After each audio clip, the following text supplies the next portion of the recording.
और ब्रेक के बाद आपका फिर से स्वागत है। खबर बिहार से है। बिहार विधानमंडल के मॉनसून सत्र का दूसरा दिन जोरदार हंगामे से भरा रहा। विपक्ष ने लॉ एंड ऑर्डर और वोटर वेरिफिकेशन को लेकर जबरदस्त प्रदर्शन किया। सुबह 21 मिनट और दोपहर 2 बजे शुरू हुई कार्यवाही 30 मिनट ही चल पाई, यानी पूरे दिन में सदन की कार्यवाही सिर्फ और सिर्फ 51 मिनट ही चल पाई। इस रिपोर्ट को देखते हैं।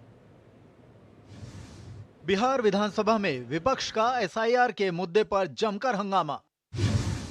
विपक्ष का सदन में सरकार विरोधी नारेबाजी और प्रदर्शन। राजद विधायकों की मार्शल के साथ धक्का मुक्की।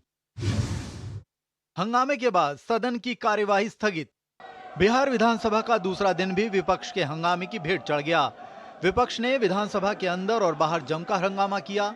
विधानसभा में सत्र के दौरान विपक्ष के विधायक वेल में बैनर पोस्टर लेकर पहुंच गए। विधानसभा के अध्यक्ष नंद किशोर यादव ने प्ले कार्ड हटाने के लिए विपक्ष से आग्रह भी किया। राजद के कई विधायक काला कुर्ता पहनकर सदन में पहुंचे। इस पर अध्यक्ष ने उन्हें समझाया। हालांकि राजद और कांग्रेस के विधायकों का हंगामा कम नहीं हुआ। निर्वाचन आयोग बार बार सफाई दे रहा है और अब तो 26 तारीख को इस पूरी प्रक्रिया समाप्त होने वाली है और ड्राफ्ट कॉपी आएगा। तब सभी पार्टी को यह अधिकार होगा कि आप आवेदन डाल सकते हैं और ऑब्जेक्शन भी कर सकते हैं। जनता दल हो या लाल झंडे के लोग हो, ये लोग सिर्फ गुमराह कर रहे हैं बिहार के लोगों को।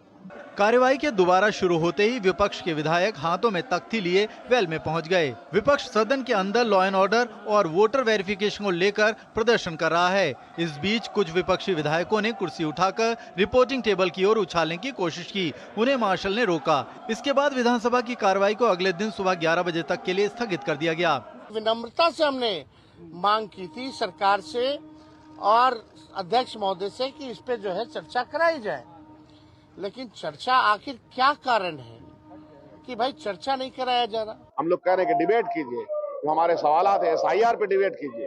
आपको करना पड़ेगा, क्यों क्या हड़बड़ी थी आपको। विपक्ष के नेताओं ने विधानसभा के मेन गेट को जाम कर दिया और स्पीकर नंदकिशोर यादव समेत सत्ता पक्ष के विधायकों को अंदर जाने से रोक दिया। साथ ही विधानसभा अध्यक्ष के कमरे को घेर कर भी हंगामा किया। बता दें कि राज्य में मतदाता सूची का विशेष गहन पुनरीक्षण का काम चुनाव आयोग कर रहा है। साथ ही ये मामला सुप्रीम कोर्ट में लंबित है। ऐसे में विधानसभा में इस विषय पर चर्चा कराने की मांग केवल विपक्ष की राजनीति का हिस्सा है। हालांकि विपक्ष के जोरदार हंगामे के बीच सदन में वस्तु एवं सेवा कर संशोधन विधेयक 2025 समेत 6 विधेयक पारित करा लिए गए। पटना से मधुरेश नारायण की रिपोर्ट।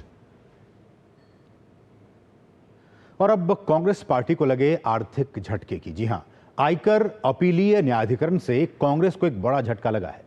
कांग्रेस को अब पार्टी फंड में पड़े 199 करोड़ रुपए पर इनकम टैक्स देना होगा।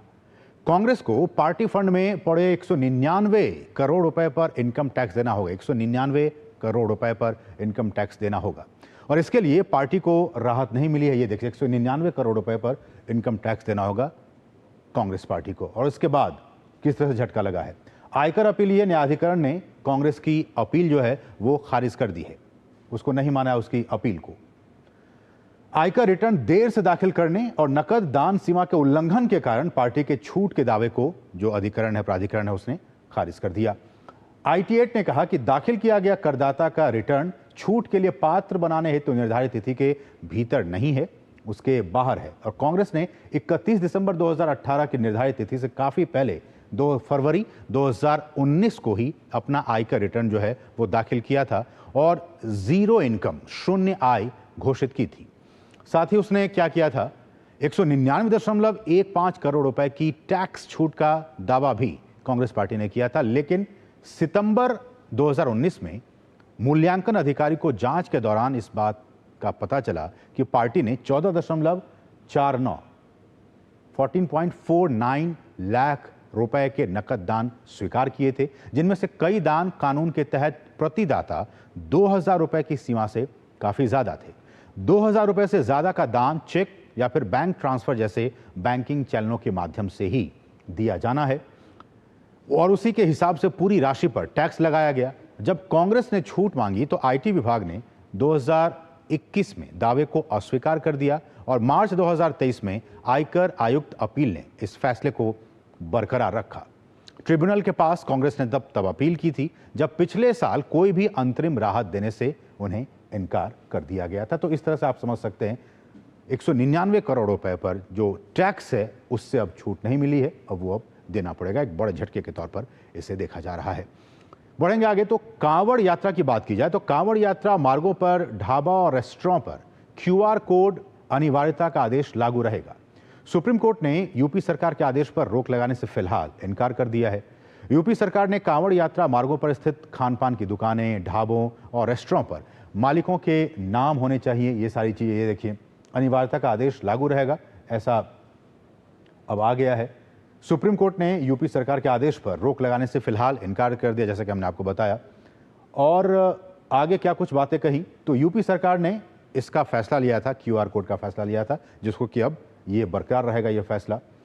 अगली स्लाइड पर चलें तो कहा गया कि कांवड़ यात्रा मार्गों पर स्थित जो खान पान की दुकानें हैं, ढाबा और रेस्टोरेंट, उनके मालिकों के नाम बताने वाले QR कोड को अनिवार्य किया गया था यूपी गवर्नमेंट की तरफ से। और इस फैसले को सुप्रीम कोर्ट में ही चुनौती दी गई थी, इसी फैसले को लेकर कि क्या यह सही है या फिर गलत है। अब दोनों पक्षों की बहस पूरी होने के बाद सुप्रीम कोर्ट ने अपना फैसला देते हुए आदेश पर रोक लगाने से अभी फिलहाल इनकार कर दिया है। कोर्ट ने कहा कि अगर कोई रेस्टोरेंट शुरू से ही पूरी तरह से शाकाहारी तो उसमें कोई प्रॉब्लम नहीं है, उसमें कोई समस्या नहीं है।